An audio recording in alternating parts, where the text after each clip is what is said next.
जहाँ नए नए क्रिएटर सिर्फ यूट्यूब शॉर्ट्स बना के महीने भर के अंदर मिलियन सब्सक्राइबर्स क्रॉस कर रहे हैं, वहीं आपके शॉर्ट्स पे व्यूज ही नहीं आ रहे। या फिर स्टार्टिंग में आपके शॉर्ट्स पे व्यूज आ गए थे लेकिन उसके बाद आपके व्यूज फ्रीज हो गए हैं, या फिर 10-18 व्यूज पे गिर गए हैं। लेकिन ऐसा हो क्यों रहा है? क्या यूट्यूब आपका फायदा उठा रहा है, या फिर आप कुछ ऐसी गलतियां कर रहे हैं जिसके बारे में आपको पता ही नहीं है? शॉर्ट्स कैसे वायरल होते हैं, कैसे क्रिएट किए जाते हैं, किस कैटेगरी में शॉर्ट्स बनाने चाहिए, एआई शॉर्ट्स वायरल हो रहे हैं या नहीं हो रहे, शॉर्ट्स से कितनी अर्निंग होती है, और शॉर्ट्स अपलोड करने से क्या आपके मेन चैनल पे नुकसान होगा या नहीं, आज की वीडियो में इन सभी टॉपिक्स को कवर करेंगे। वीडियो के किसी भी हिस्से को गलती से स्किप करने की कोशिश मत करना, वरना काफी इंपॉर्टेंट इन्फॉर्मेशन मिस कर दोगे और हो सकता है इस वजह से आपका शॉर्ट्स का चैनल कुछ ऐसा दिखे। अगर आप नहीं चाहते आपके साथ कुछ ऐसा हो तो वीडियो के साथ लास्ट तक बने रहना। अब इससे पहले कि मैं शॉर्ट्स के बारे में आप लोगों को कुछ और बताऊं, आप लोगों का एक क्वेश्चन मुझे हर वीडियो पे आता है कि भाई इतनी हाई क्वालिटी थंबनेल्स कैसे अपलोड करता हूं और मेरी वीडियोस 4K में कैसे होती है। तो मैं आपको बता दूं कि ये काम आप किसी भी एनहांसर के साथ बड़े आसानी से कर सकते हैं। राइट नाउ एक सॉफ्टवेयर जो बहुत ही ज्यादा अच्छे से वर्क कर रहा है वो है वंडरशेयर यूनिकन्वर्टर। इस सॉफ्टवेयर के थ्रू आप अपने थंबनेल्स को लो क्वालिटी से हाई क्वालिटी में सिर्फ एक क्लिक से ही कन्वर्ट कर सकते हैं। जैसा कि आप देख सकते हैं यहाँ हमारे थंबनेल में कितने इजीली इसने स्मूथ एरियाज को इंक्रीज कर दिया, साथ में कलर को भी थोड़ा बहुत एनहांस कर दिया है, जो कि बहुत आसानी से हमारे CTR को इंक्रीज कर देगा। इसके सिवाय यूनिकन्वर्टर में आपको वीडियो एनहांसिंग का भी एक फीचर दिया गया है, जहाँ पे अगर आप अपनी वीडियो को अपलोड करेंगे तो आप उसकी फ्रेम रेट को इंक्रीज कर सकते हैं, उसमें नॉइज रिमूव कर सकते हैं, या फिर AI अपस्केलर में जाके अपनी वीडियो की क्वालिटी को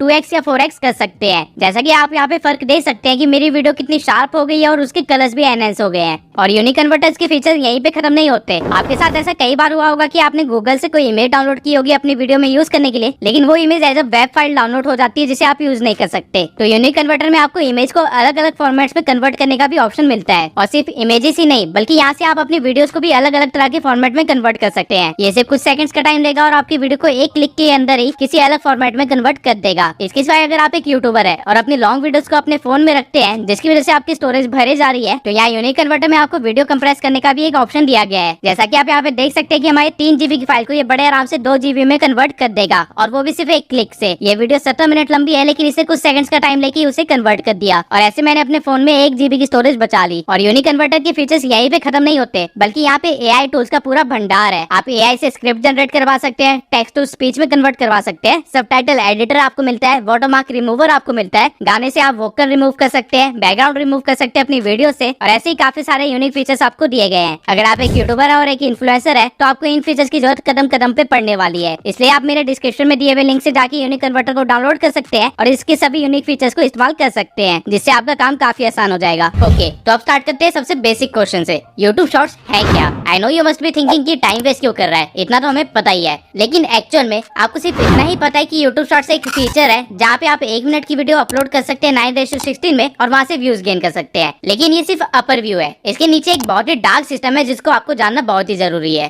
शॉर्ट्स को क्रिएट किया गया था एक ऐसी ऑडियंस के लिए जिनको फास्ट कंटेंट चाहिए था, जिनका डोपामाइन लेवल इतना ज्यादा हो गया है कि उनको लॉन्ग फॉर्म वीडियो सब बोरिंग लगती है और उनको ज्यादा से ज्यादा कंटेंट जितनी जल्दी हो सके उतनी जल्दी कंज्यूम करना है। आज की जनरेशन के 14 साल से लेकर 25 साल के मैक्सिमम लोग इसी तरह की कैटेगरी में आते हैं, और यही आपकी ऑडियंस भी बनने वाली है। और एक चीज आपको इस ऑडियंस के बारे में अच्छे से पता होना चाहिए, ये ऑडियंस कभी भी आपकी लॉन्ग फॉर्म कंटेंट की ऑडियंस नहीं बन सकती है, और यही रीजन है कि मिस्टर बीस्ट जैसे बड़े यूट्यूबर्स ने भी शॉर्ट फॉर्म कंटेंट बनाना ही बंद कर दिया। इसके सिवाय शॉर्ट्स में आपको सिर्फ 1 मिनट दिया जाता है वो काम करने के लिए जो कि आप एक लॉन्ग फॉर्म कंटेंट में 10 मिनट के अंदर करते थे, और क्योंकि यहाँ पे आपको सिर्फ 1 मिनट मिला है इसका मतलब ये नहीं है कि आपकी यहाँ पे मेहनत कम लगेगी, बल्कि हो सकता है यहाँ पे आपकी लॉन्ग फॉर्म कंटेंट से ज्यादा ही मेहनत लग जाए, क्योंकि यहाँ पे आपको चीजें फास्ट करनी है, ज्यादा बेटर वे में करनी है, और ऐसे करनी है कि 1 मिनट के अंदर सारी मेहनत आपकी दिख जाए। और एक बार के लिए इन सब चीजों को अगर हम साइड में रख भी दे तो शॉर्ट्स का एल्गोरिदम लॉन्ग फॉर्म कंटेंट से काफी अलग है, जिसकी आदत आपको अभी नहीं पड़ी है, और उसे एनालाइज करना तो आपको बिल्कुल भी नहीं आता। अब आइए पहले ये समझ लेते हैं कि शॉर्ट्स का एल्गोरिदम वर्क कैसे करता है। आई एम श्योर आपकी 90% प्रॉब्लम तो यहीं पे सॉल्व हो जाएगी। अगर आपने कभी अपने शॉर्ट्स के एनालिटिक्स में जाके देखा होगा तो आपको कुछ ऐसा ग्राफ दिखा होगा, जहाँ पे आपके ग्राफ में पहले आपको रीच मिलती है, फिर वो एकदम से स्टेबल हो जाता है और फिर एकदम से ही बढ़ जाता है, और उसके बाद वो दोबारा स्टेबल हो जाता है या फिर गिर ही जाता है। अब ये ग्राफ बनता कैसे है? बीच में ऐसा कौन सा झटका लगता है आपके शॉर्ट को जो वो एकदम से उड़ ही जाता है? अभी समझाता हूँ। यूट्यूब शॉर्ट्स एक 2 फेज सिस्टम पे वर्क करता है, जहाँ पे आप जब भी एक नया शॉर्ट डालते हैं तो वो पहले एक्सप्लोर करता है, यानी कि वो ढूंढता है अपनी टारगेट ऑडियंस को अपनी सीड ऑडियंस से। अब ये सीड ऑडियंस क्या है? बेसिकली यूट्यूब पे जब भी आप कोई नया शॉर्ट डालते हैं तो आपके शॉर्ट को कुछ रैंडम लोगों को दिखाया जाता है जिनका हो सकता है इंटरेस्ट हो आपके शॉर्ट में, या फिर वो टोटली रैंडम हो सकते हैं। इन रैंडम लोगों को ही सीड ऑडियंस बोलते हैं। अब आपकी सीड ऑडियंस कैसे रिएक्ट करती है आपके शॉर्ट पे, इसी से पता चल जाता है कि आपका शॉर्ट एंगेजिंग है या नहीं, और यूट्यूब उसे आगे पुश करेगा या नहीं करेगा। आपके ग्राफ में स्टार्टिंग में जो व्यूज आते हैं वो इसी टाइम पे आते हैं जब यूट्यूब आपके शॉर्ट्स को आपकी सीड ऑडियंस तक पहुंचा रहा होता है। इस पूरे प्रोसेस को हम एक्सप्लोरेशन फेज बोलते हैं, क्योंकि यहाँ पे यूट्यूब आपके शॉर्ट्स को एक्सप्लोर कर रहा है, उसके बारे में जान रहा है कि ये किस तरह की ऑडियंस को पसंद आ रही है। अब इस मोमेंट के बाद आपके ग्राफ में दो चीजें हो सकती है, या तो आपका ग्राफ ऊपर ही चलता जाएगा या फिर वो एकदम से फ्रीज हो जाएगा और स्टेबल हो जाएगा और उसपे कुछ सिंगल डिजिट्स में ही व्यूज आएंगे। तो इस टाइम पे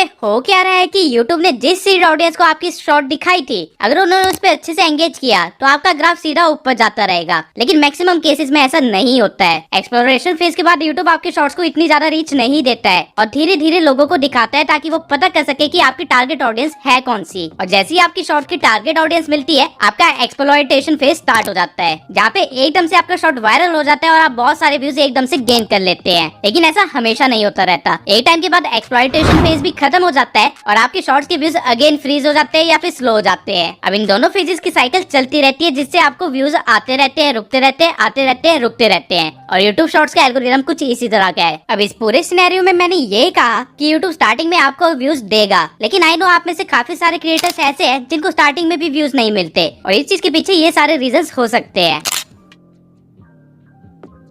अगर आपने कल सोचा था कि आप एक शॉर्ट्स का चैनल क्रिएट करेंगे और उसके लिए आपने जल्दी जल्दी एक वीडियो भी बना ली और आज एक चैनल क्रिएट करके उस पे वो वीडियो डाल दी, तो 90% चांसेस है कि उस वीडियो पे कोई भी व्यूज नहीं आएंगे। रीजन ये है कि वो एक नया अकाउंट है। आप यूट्यूब पे जब भी कोई चैनल बनाते हैं जिसपे आपको वीडियोस या शॉर्ट्स अपलोड करनी है, तो हमेशा उस चैनल को थोड़ा वार्म अप करना होता है। अब ये वार्म अप क्या है? बेसिकली आप जिस भी चैनल पे अपनी वीडियोस या शॉर्ट्स अपलोड करना चाहते हैं, पहले उस आईडी या चैनल को थोड़ा यूज कीजिए ताकि यूट्यूब को आपका थोड़ा बहुत डाटा मिल जाए। मैं प्रेफर करूंगा कि आप अपना पहला शॉर्ट डालने से पहले अपनी उस आईडी को कम से कम 10 दिन अच्छे से चलाएं। हर रोज उस आईडी से कम आधे घंटे कुछ ना कुछ चीजें देखिए, और हो सकता है तो उन्हीं टॉपिक्स को देखना जिससे रिलेटेड आप कंटेंट डालना चाहते हैं। इससे होगा क्या कि यूट्यूब को ना आपका थोड़ा सा डाटा मिल जाएगा, जिस बेसिस पे वो आपकी एक सीड ऑडियंस क्रिएट कर लेगा और स्टार्टिंग में आपको व्यूज मिलेंगे। आपको ये बिल्कुल भी नहीं करना है कि आज ही आपने चैनल क्रिएट किया और आज ही उस पर एक वीडियो डाल दी, या फिर एक 7 दिन के अंदर ही उस पर वीडियो डाल दी। कम से कम 10 दिन आपको उस आईडी को यूज करना है, जिसके बाद आप अपनी पहली वीडियो या शॉर्ट कुछ भी डाल सकते हैं।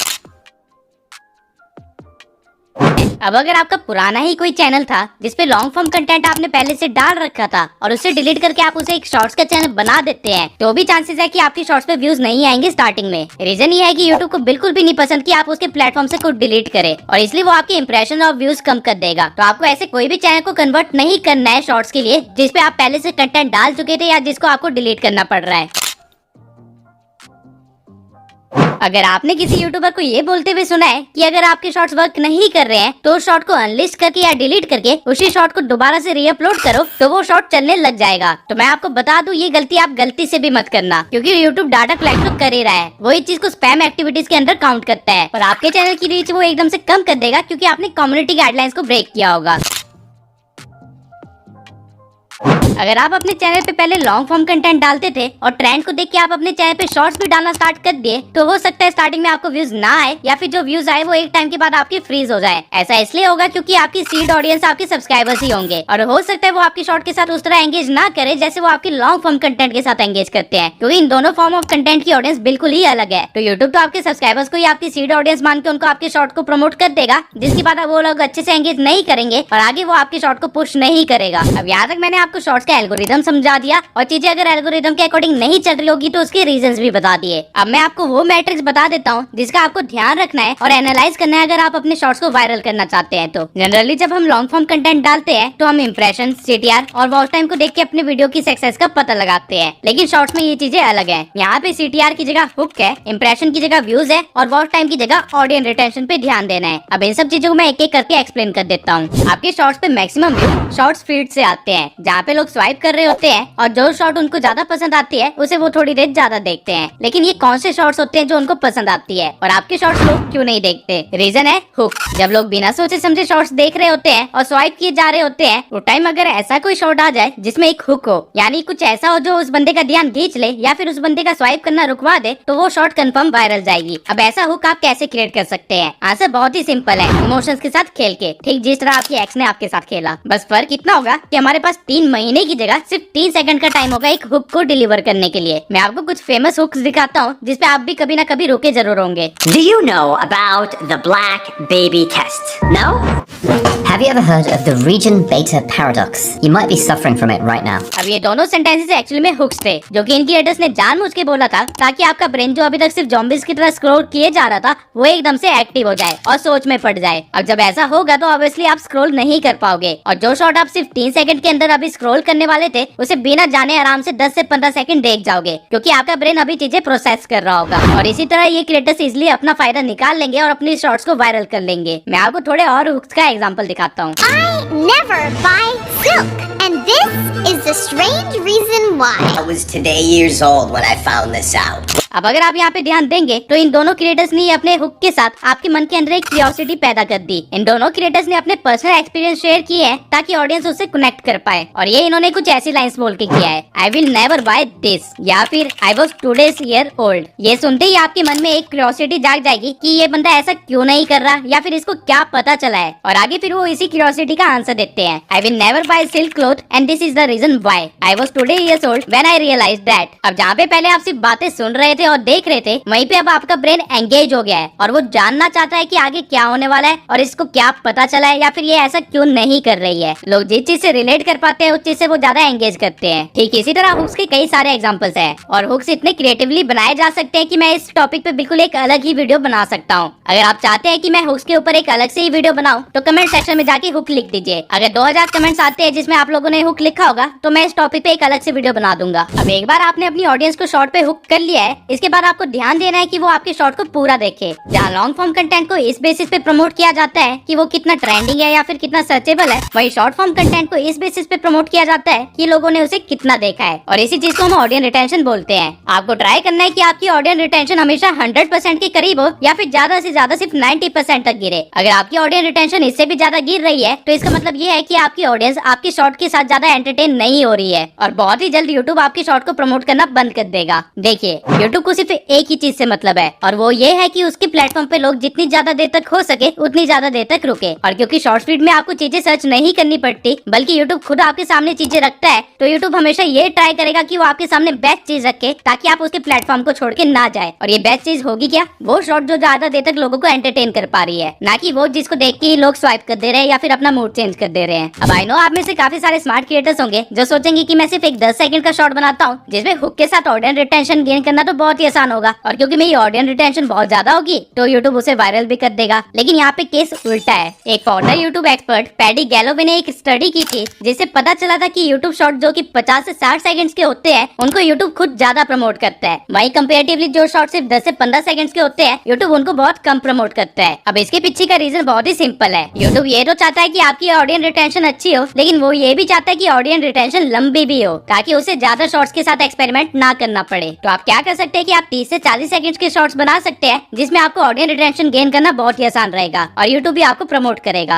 अब एक अच्छा हुक और एक अच्छी रिटेंशन आने के बाद आपको करनी है स्टडी, रिवीजन और करेक्शन। डजंट मैटर आप कितनी एक्सपर्ट क्यों ना हो, आपके सारे शॉर्ट्स वायरल नहीं होने वाले हैं और काफी सारे शॉर्ट्स ऐसे भी होंगे जो काफी कम व्यूज लाएंगे और काफी शॉर्ट्स ऐसे होंगे जो कि अनएक्सपेक्टेडली ज्यादा ही चल जाएंगे। अब जैसे जैसे आप अपने चाय पे ज्यादा शॉर्ट डालते रहेंगे आपको उनको स्टडी भी करना है और आपको पता करना है कि उन शॉर्ट्स में कमियां क्या है। लेकिन ये आप कैसे पता कर सकते हैं? बड़ा ही सिंपल सा आंसर है एनालिटिक्स से। अब लॉन्ग वीडियोस की तरह हमारे पास यहाँ पे कुछ ज्यादा एनालिटिक्स तो नहीं होते हैं लेकिन यहाँ पे कुछ ऐसे एनालिटिक्स है जिसपे आपको खास ध्यान देना है। पहला है स्वाइप अवे। इस एनालिटिक्स से ये पता चलता है कि कितने लोगों ने आपकी शॉर्ट्स को देखा जब वो उनकी शॉर्ट फीड में आया और कितने लोगों ने उसे स्वाइप कर दिया। अगर आपका स्वाइपिंग का रेशियो 20% से ज्यादा है यानी 80% से कम लोग आपकी वीडियो देख रहे हैं तो इसका मतलब है आपको हुक पे और ज्यादा काम करने की जरूरत है। आप दूसरे क्रिएटर्स के हुक से आइडिया ले सकते हैं, उसे अपने कंटेंट के साथ किसी तरह ब्लेंड कर सकते हैं और करेक्शन करके एक नए शॉर्ट को बना सकते हैं और उसको एक्सपेरिमेंट कर सकते हैं। अब दूसरा एनालिटिक जिसपे आपको ध्यान देना है वो ये है कि आपको व्यूज कहाँ से आ रहे हैं। अब मैंने शॉर्ट से रिलेटेड काफी सारी वीडियोस देखी लेकिन इस चीज को किसी भी यूट्यूबर ने कवर नहीं किया और ये काफी ज्यादा इंपॉर्टेंट पॉइंट है। आप में से हर एक क्रिएटर को शॉर्ट फीड से व्यूज नहीं आने वाले हैं। कई सारे ऐसे क्रिएटर्स भी होंगे जिनको ब्राउजिंग फीचर से व्यूज आ रहे होंगे। अगर आप भी ऐसे क्रिएटर है जिसको ब्राउजिंग फीचर से ज्यादा व्यूज आते हैं या फिर आपके काफी सारे शॉर्ट्स ऐसे हैं जिसमें आपको ब्राउजिंग फीचर से ज्यादा व्यूज आ रहे थे कंपेयर टू शॉर्ट फीड से, तो आपको ऐसे टॉपिक्स पे शॉर्ट्स बनाने चाहिए जो कि सर्चेबल सर्चेबल है या फिर ट्रेंडिंग है, क्योंकि आपका चैनल ऑलरेडी इस चीज पे रैंक कर रहा है। अगर आपने कोई ऐसी कैटेगरी या नीश चूज करी है जिसमें आपको लोग सर्च करके ढूंढ रहे हैं, तो आपको शॉर्ट्स भी उसी तरह की बनानी चाहिए जो कि ज्यादा इन्फॉर्मेटिव हो और ज्यादा सर्चेबल हो। वहीं अगर आपको शॉर्ट फीड से व्यूज आ रहे हैं तो आपको बस 2 चीजों का ध्यान देना है, एक हुक और दूसरा ऑडियंस रिटेंशन। अब अगर आपने किसी ऐसी कैटेगरी में अपना शॉर्ट्स का चैनल बनाया है जिसपे लोग सर्च करके आते हैं या फिर आपको ब्राउजिंग फीचर से व्यूज मिलते हैं, तो आपको फायदा ये होगा कि आपको लॉन्ग टर्म में व्यूज मिलते रहेंगे। आपके व्यूज कभी भी फ्रीज नहीं होंगे और आपके व्यूज कभी भी रुकेंगे नहीं। वहीं अगर आपको शॉर्ट फीड से व्यूज आते हैं तो आपको बस यहाँ पे एक डीमेरिट है, वो ये है कि आपको हमेशा कंटेंट डालते रहना पड़ेगा और प्रीवियस क्वालिटी से अच्छा करके डालते रहना पड़ेगा, वरना एक टाइम के बाद आपके सारे शॉर्ट्स पे व्यूज आना बंद हो जाएंगे और आपके व्यूज फ्रीज हो जाएंगे। अब आप लोगों को एक चीज समझने की जरूरत है, जिन लोगों को ब्राउजिंग फीचर से व्यूज आ रहे हैं और जिन लोगों को फीड से व्यूज आ रहे हैं, इन दोनों की ऑडियंस में काफी डिफरेंस है। आपको हमेशा ट्राई करना है कि आप अपने ऑडियंस की बेसिक से बेसिक एक्टिविटी के पीछे भी अच्छे से लॉजिक ढूंढे। अगर आप अपनी ऑडियंस की माइक्रो एक्टिविटीज को भी अच्छे तरीके से समझने लग जाएंगे, उनके एक्शंस के पीछे का रीजन समझने लग जाएंगे, तो आपको कोई भी सक्सेसफुल होने से नहीं रोक सकता, क्योंकि अल्टीमेटली यूट्यूब पूरी ऑडियंस की माइंडसेट के अकॉर्डिंग ही वर्क करता है। जो लोग फीड से शॉर्ट्स को देख रहे हैं वो मैक्सिमम वेल ही जनता है, वो एंटरटेनमेंट के लिए आई है। वही जो लोग सर्च करके कोई चीज देख रहे हैं वो या तो इन्फॉर्मेशन लेने आई है या फिर कुछ चीज के बारे में जानने आई है, और इन दोनों की माइंडसेट में काफी डिफरेंस होगा और इनकी एक्टिविटीज भी डिफरेंट होगी। एज ए क्रिएटर ये आपकी रिस्पॉन्सिबिलिटी है जानना कि आपके चैनल पे किस तरह की ऑडियंस है और उनको किस तरह कनेक्ट कर सकते हैं और एंगेज करवा सकते हैं अपने साथ और अपने कंटेंट के साथ। अब हम लोगों ने शॉर्ट्स के एल्गोरिदम को समझ लिया, व्यूज फ्रीज क्यों होते हैं उसके रीजंस देख लिए, शॉर्ट्स वायरल करने और स्टडी करने के तरीके भी देख लिए। अब आते हैं मेन क्वेश्चन पे, शॉर्ट्स किस नीश में स्टार्ट करें और किस तरह के शॉर्ट्स मोनेटाइज होते हैं। तो सबसे पहली बात तो ये है कि आप किसी भी कैटेगरी में शॉर्ट्स का चैनल स्टार्ट कर सकते हैं, और बेटर होगा अगर आप उसी नीश में अपने चैनल को स्टार्ट करें जिसके आपके पास ऑलरेडी नॉलेज है या जिसमें आपका इंटरेस्ट है। इसके सिवाय अगर आप नहीं चाहते कि आपके 3-4 शॉर्ट्स पे अच्छे व्यूज आए और उसके बाद आपके शॉर्ट्स पे व्यूज आना ही बंद हो जाए, तो आपको अपने कंटेंट क्रिएशन की अप्रोच को थोड़ा चेंज करना पड़ेगा। आपको स्टार्टिंग के कुछ शॉर्ट्स लगभग 1 महीने का कंटेंट ऐसे डालना होगा जैसे कि आप एक प्लेलिस्ट बना रहे हैं। जैसा एक प्लेलिस्ट किसी नीश की सब कैटेगरी होती है, ठीक उसी तरह आपको अपने शॉर्ट चैनल के स्टार्टिंग के 30 शॉर्ट्स सेम नीश की सब कैटेगरी के अंदर ही रखने हैं, तभी आपको ग्रोथ दिखाई देगी और आपका चैनल एकदम से डेड नहीं होगा। और अगर आपको 2 महीने के बाद भी कोई ग्रोथ ना दिखाई दे तो आप नीश चेंज करने के बारे में सोच सकते हैं। अभी के टाइम पे एआई, मोटिवेशन,